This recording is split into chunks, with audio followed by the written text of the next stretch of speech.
ಅಸಹ್ಯದ ಮಾತುಗಳು ಆಡ್ತಾರೆ ಗೊತ್ತ ಅವ್ರ ಅಪ್ಪ ಅಮ್ಮ ಇವನು ಎಲ್ಲ. ಅಷ್ಟು ಅಸಹ್ಯದ ಮಾತುಗಳು ಆಡಬಾರ್ದು ಯಾರನ್ನಾಗ್ಲಿ. ಜಗತ್ತಲ್ಲಿ ಯಾರನ್ನು ಒಂದೇ ವಾರದಲ್ಲಿ ಪ್ರೆಗ್ನೆಂಟ್ ಆಗ್ಬಿಡಲ್ಲ. ಓಕೆ, ನಿಮ್ದು ಇದು ಡಿವೋರ್ಸ್ ಯಾವಾಗಾಗಿತ್ತು? ಫಸ್ಟ್ನೇ ಮ್ಯಾರೇಜ್ 2022 ಅಲ್ಲಿ ಆಯ್ತು ಮ್ಯಾರೇಜ್, ಇದು ಡೈವರ್ಸ್. ಅದಾಗಿದ್ಮೇಲೆ 2024 ಅಲ್ಲಿ ಒಂದು ಮದ್ವೆ ಆದ, ಡಿಸೆಂಬರ್ ಅಲ್ಲೇ ಆಗಿದ್ದು ಅದನ್ನು ಕೂಡ. ಅದು ಒಂದು ವಾರನೂ ಇಲ್ಲ, ಅದನ್ನು ಕಿತ್ತು ಹೋಗಿ ಎಲ್ಲ. ಅದು ಕೂಡ ಡೈವರ್ಸ್ ಆಗಿ 3 ತಿಂಗಳ ನೋಡಿ ಮ್ಯೂಚುವಲ್ ಅಂಡರ್ಸ್ಟ್ಯಾಂಡಿಂಗ್ ಅಲ್ಲಿ ತಗೊಂಡು ಹೊಟ್ಟೋಗ್ಬಿಟ್ಟ ಹುಡುಗ. ಅಲ್ಲೂ ಬಂದು ಇವ್ನು ಪ್ರಾಬ್ಲಮ್ ಮಾಡಿತ್ತ ಅಲ್ಲೂ. ಅಂದ್ರೆ ಇವರು ನಿಮ್ನ ಮದ್ವೆ ಆಗಿರೋದು ಜೀವನ ಮಾಡೋದಕ್ಕಲ್ಲ, ಬರೀ ದೇಹ ಸುಖಕ್ಕಾಗಿ ಸೆಕ್ಸುವಲಿ ಆಗಿದ್ದಾರೆ ಅಂತ? ಅವ್ನು ಅದನ್ನ ಓಪನ್ ಸ್ಟೇಟ್ಮೆಂಟ್ ಕೊಡ್ತಿರೋದು ನಮ್ಮ ಅಮ್ಮವ್ರಿಗೆಲ್ಲ. ನಮ್ಮ ಅಮ್ಮವ್ರು ಹೇಳಿದ್ರು, ಮಂಜು ಎಂತಿ ಜೊತೆ ಇದ್ದು ಸಂಸಾರ ಮಾಡಂಗಿದ್ರೆ ಬಾ, ಇಲ್ಲ ನಾನು ಬರೀ ಮಲ್ಗೋಕ್ಕೋಸ್ಕರ ನನ್ಗೆ ಎಂತಿ ಬೇಕು ಅಂದ್ರೆ ದಯವಿಟ್ಟು ಬರಬೇಡ ಅಂತಂದ್ರೆ, ನನಗ್ ಬೇಕಾಗಿರೋದೇ ಮಲಗೋದು.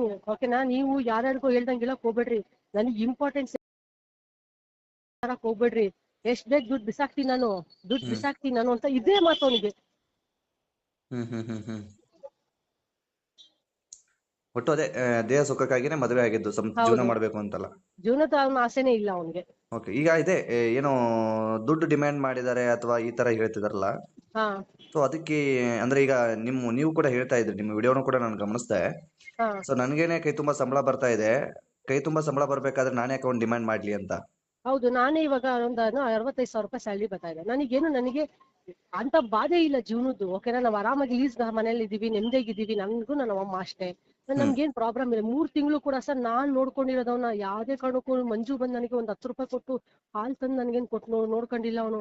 ಪ್ರತಿಯೊಂದು ನಾನೇ ನೋಡ್ಕೊಂಡಿರೋದು. ಆದ್ರೆ ಅವ್ನ ಏನ್ ಮಾಡ್ದ ಗೊತ್ತಾ, ನಾವ್ ಮನೆಗೆ ಅನ್ನ ತಿಂದು ನಮ್ಗೆ ವಿಷ ಕೇಳ್ಬಿಟ್ಟು ಹೋದ. ಇದು ಮನೆಯಲ್ಲೆಲ್ಲ ಏನೋ ಹರೆನಗ್ನವಾಗಿ ಓಡಾಡ್ತಾರೆ. ಹೌದು, ಮನೇಲಿ ಅಸಹ್ಯ ಸರ್, ಅದು ಮಾತ್ರ ನಿಜವಾಗ್ಲೂ ಹೇಳ್ತೀನಿ. ನಮ್ಮ ಮನೆಗ್ ಒಳಗಡೆ ಕ್ಯಾಮ್ರಾ ಇಲ್ಲ ತೋರ್ಸೋಣ ಅಂತಂದ್ರೆ ದರಿದ್ರವಾಗಿ ಹೊರಗಡೆ ಎಲ್ಲ ನಿಂತ್ಕೊಂಡು ಚಡ್ಡಿ ಹಾಕೊಂಡ್ಬಿಟ್ಟು ಅದೇನೋ ನಿಮ್ಗೆಲ್ಲ ವಿಯೋಡ್ ತರ ಎಲ್ಲ ನಿಂತ್ಕೊಂತಾನೆ. ಮತ್ತೆ ಮನೇಲಿ ಅಸಹ್ಯವಾಗಿರ್ತಾನೆ. ಹೆಂಗೆ ಅಂದ್ರೆ ಬೆತ್ಲೆಲ್ಲ ದರಿದ್ರ ಸರ್, ಅದ್ ನೋಡಕ್ ಆಗಲ್ಲ ನನ್ ಕೈ ನಿಜವಾಗ್ಲು. ಅವ್ರ ಅಪ್ಪ ಅಮ್ಮಗೂ ಹೇಳಿದ್ವಿ, ನೋಡಿ ಅತ್ತೆ ನೀವು ಇದೇ ತರ ಓಡಾಡ್ತಿದ್ರೆ ಒಂದ್ ದಿವಸ ಯಾರೋ ಕಲ್ಲಲ್ಲಿ ಹೊಡಿತಾರೆ ದೇವರಾಣೆಗೆ ಹೋದೆ. ಅಯ್ಯೋ ಬಿಡಮ್ಮ, ಅವ್ನ್ ಮೊದ್ಲಿಂದ ಅಭ್ಯಾಸ, ಅವ್ನ ಹಂಗೆ ಇರೋದು, ಅವ್ನ್ ಹೆಂಗಿತ್ತ ನಂಗೆ ಬಿಟ್ಬಿಡ್ಬೇಕಮ್ಮ ನೀನು, ಅವನ್ನೆಲ್ಲ ಹೇಳ್ಬಾರ್ದು. ಸುಮ್ಮನಾಗ್ಬಿಟ್ಟೆ. ಎಷ್ಟ್ ಸತಿ ಹೇಳಕ್ ಹೋಗುತ್ತೆ ಒಬ್ಬ ಮನುಷ್ಯನ್ಗೆ. ಅತ್ತೆ ಮಾವ ಇದ್ರೂ ನೋಡಲ್ಲ ಅವನು, ಏಸ್ಗೆ ತರ ಚಡ್ಡಿ ಹಾಕೊಂಡ್ಬಿಟ್ಟು ಇದ್ ಮಾಡ್ಕೊಂಡು ಓಡಾಡೋದು. ಆಮೇಲೆ ಮತ್ತೆ ಫುಲ್ ಬಾಡಿನ ಟೆಂಪ್ಟ್ ಮಾಡ್ಕೊಂಡ್ಬಿಟ್ಟು ನಮ್ಮ ಅಮ್ಮನ ಮುಂದೆನೆ ನಿಂತ್ಕೊಂತ ನಂಗೆ ಕಾಣಿಸ್ಲಿ ಅಂತ. ಇದು ಆರಂಭದಿಂದನೂ ಇದೇ ರೀತಿಯಾಗಿ ಇದ್ದಿದ್ದು ಅವರು. ಅವನು ದೇವನಿಂದನೂ ಮದುವೆಯಿಂದ ಹಿಂಗೇನೆ ಚಡ್ಡಿ ಹಾಕೊಂಡ್ಬಿಟ್ಟು ಬೀದಿಯಲ್ಲಿ ನಿಂತ್ಕೊಳೋದು. ಆಮೇಲೆ ಟಾಯ್ಲೆಟ್ ರೂಮ್ಗೆ ಹೋದ್ರೆ ಹೆಂಗಸ್ರುಗಳು ಕಾಣಿಸ್ಲಿ ಅಂತ ಹೇಳ್ಬಿಟ್ಟು ಹಿಂಗ್ ತಿರ್ಕೊಂಬಿಟ್ಟು ತೋರ್ಸ್ಕೊಂಡು ಅವ್ರಿಗೆ ಟಾಯ್ಲೆಟ್ಗೆ ಹೋಗೋದು, ಇದೇ ಮಾಡೋದು.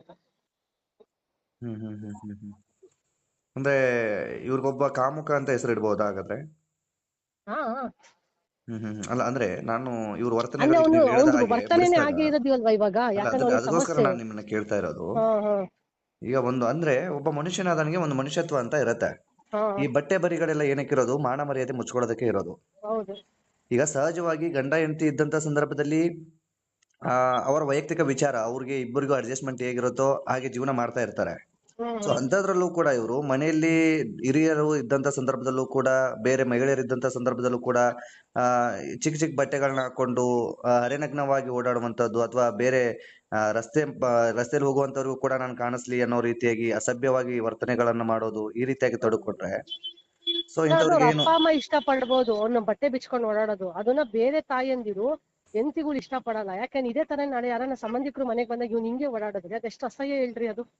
ಅಲ್ಲ, ಈಗ ಅದನ್ನೇ ನಾನು ಹೇಳ್ತಾ ಇರೋದು. ಇಷ್ಟು ಅಸಹ್ಯವಾಗಿ ನಡ್ಕೊಂಡ್ರೆ ಮತ್ತೆ ಅದೇ ಇವ್ರಿಗೆ ಕಾಮುಕರನ್ನ ಇನ್ ಬೇರೆ ಹೆಸರು ಇಡೋದಕ್ಕೆ ಸಾಧ್ಯ ಇಲ್ಲ.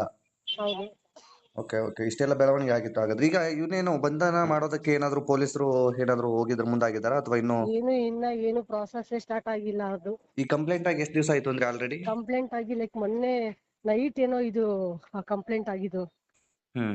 ನಾವು FIR ಕಾಪಿ FIR ಮಾಡಿಸಿದ್ದು 11th ಕಂಪ್ಲೇಂಟ್ ಕೊಟ್ಟಿದ್ದು. ಅದಾದ್ಮೇಲೆ FIR ತುಂಬಾ ಟೈಮ್ ತಗೊಂಡ್ರು. ಇಲ್ಲ ಮೇಡಮ್ ಆಗಲ್ಲ ಮೇಡಮ್, ವೆಯ್ಟ್ ಮಾಡ್ಬೇಕು ಅಂತೆಲ್ಲ. ಆಮೇಲೆ ಕೊನೆಗೆ ಇಲ್ಲ ಸರ್ ನೀವು ಮಾಡ್ಲೇಬೇಕು, 2ನೇ ವಿಡಿಯೋ ಬಿಟ್ಟವನೇ ಅಸಹ್ಯವಾಗಿ ಬಿಟ್ಟವನು. ಅದಕ್ಕೆ ನಾನು ಇಲ್ಲ ಕಮಿಷನರ್ ತನಕ ಹೋಗ್ತೀನಿ ಅಂದಾಗ ಕೂತ್ಕೊಂಡವ್ರು ನೈಟ್ ಈವ್ನಿಂಗ್ ಮಾಡಿದ್ದು FIR. ಅಂದ್ರೆ ಪೊಲೀಸರು ಕೂಡ ಸತಾಯಿಸಿದ್ರು ಹಾಗಾದ್ರೆ? ಹೌದು, ಯಾಕಂದ್ರೆ ಯಾರೋ ಒಬ್ರಿಂದ ಅವ್ನು ಯಾರೋ ಕಡೆಯಿಂದ ಫೋನ್ ಮಾಡ್ಸಿದ್ದ. ಆಕ್ಚುಲಿ ನಲ್ಪಾಡಿಯಿಂದ ಫೋನ್ ಮಾಡಿಸಿ ಸ್ವಲ್ಪ ಅವ್ರಿಗೆ ಇದ್ ಮಾಡ್ಸಿದ್ದ. ಅವ್ರು ಅದಕ್ಕೆ ನಂದು ಮೂವ್ಮೆಂಟ್ ಮಾಡ್ತಾ ಇರ್ಲಿಲ್ಲ ಗಬ್ಬವರು ಸ್ವಲ್ಪ.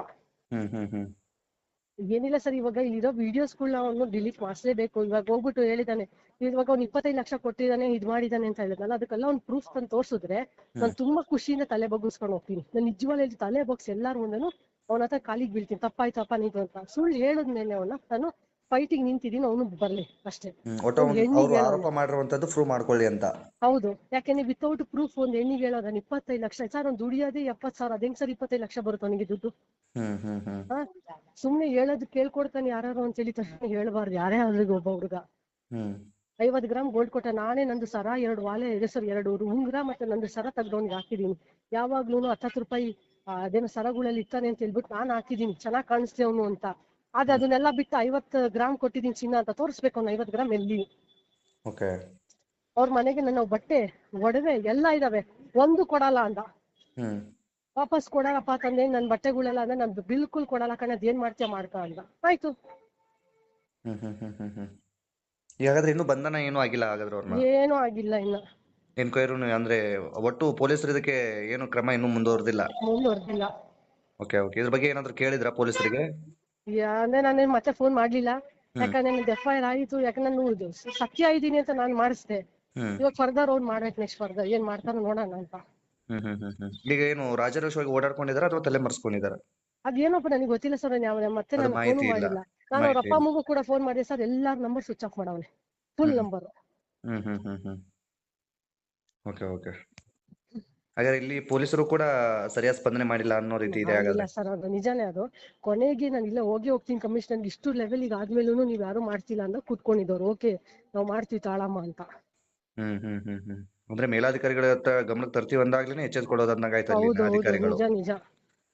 ಪೊಲೀಸ್ ಅಧಿಕಾರಿಗಳಿಗೆ ಕೇಸ್ ತಗೊಳ್ಳೋದಕ್ಕೆ ಅದೇನು ಗೊತ್ತಿಲ್ಲ, ಇಂತ ವ್ಯವಸ್ಥೆ ಇರೋದ್ರಿಂದನೇ ಬಹುಶಃ ನಮ್ಮ ವಿಡಿಯೋ ಹಾಕಿರೋದು ಸೈಬರ್ ಕ್ರೈಮ್ ಅಲ್ಲಿ ಹೋದ್ರು ಕೂಡ ತಾಣ್ಲಿಲ್ಲ ಸರ್. ನಂಬ್ತಿರೋ ಬಿಡ್ತಿರೋ?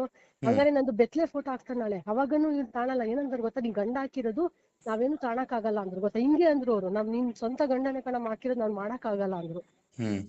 ಮತ್ ಇನ್ನೆಲ್ಲಿದೆ ಕಾನೂನು? ಹಂಗಾರೆ ಎಲ್ಲಿದೆ? ಹಂಗಾರೆ ಬೀದಿಗೆ ಬಂದ್ಬಿಟ್ಟು ಹುಡುಗರೆಲ್ಲ ನೋಡಿ ಅಸಹ್ಯ ತರ ನನ್ ಮಾಡ್ಬಿಟ್ಟಾಗ ಖುಷಿ ಆಗುತ್ತಾ ಎಲ್ಲಾರ್ಗುನು? ಹಂಗೆ ಪೊಲೀಸ್ ಅಧಿಕಾರಿಗಳು ಸ್ವಂತ ಗಂಡ ಮಾಡವನೇ ಮಾಡಿಸ್ಕೊಳ್ರಿ ಅಂತ ಅಂತಾರೆ. ಹಾಗಾದ್ರೆ ಬೇರೆಯವ್ರು ಮಾಡಿದ್ರೆ ಮತ್ತೆ ಟಚ್ ಮಾಡ್ತಾರಂತವ್ರು. ಅವ್ರ ಹೆಂಡತಿ ಇವ್ರ ಫೋಟೋಸ್ಗಳನ್ನ ಹಾಕಿದ್ರೆ ದೂರ್ ಕೊಡಲ್ವಂತ ಅವರು? ಕೊಡಲ್ವಂತ. ಅವ್ರು ಹೇಳೋದು ಅಷ್ಟು ಚೆನ್ನಾಗಿ ಹೇಳ್ತಾರೆ, ಯಾರು ಸರ್ ಅಸಹ್ಯವಾಗಿ ಮಾಡಿದಾರೆ ಸರ್ ವಿಡಿಯೋಸ್ಗಳು, ವಿತೌಟ್ ಬ್ಲರ್ ಮಾಡಿಲ್ಲ ನನ್ನ ಫೋಟೋಸ್ ಹಂಗೆ ಹಾಕೋಣ ಅಂದ್ರೆ, ನೀನು ಸ್ವಂತ ಗಂಡಕ್ಕೆ ನಮ್ಮ ಮಾಡಿರೋದು ಅದು ನೀವು ಸ್ಟೇಷನ್ ಅಲ್ಲಿ ಅವ್ರು ಹೇಳ್ತಾರೆ ಸೈಬರ್ಗೆ ಹೋಗಿದ್ಯೋ, ದಿನಕ್ಕೆ 1 ವರ್ಷ ಖರ್ಚು ಮಾಡಿ ಬರೀ ಓಡಾಡಕ್ ಅಲ್ಲಿಂದ ಇಲ್ಲಿಗೆ ಏನು ಇಲ್ಲ, 0 result. Okay okay okay okay.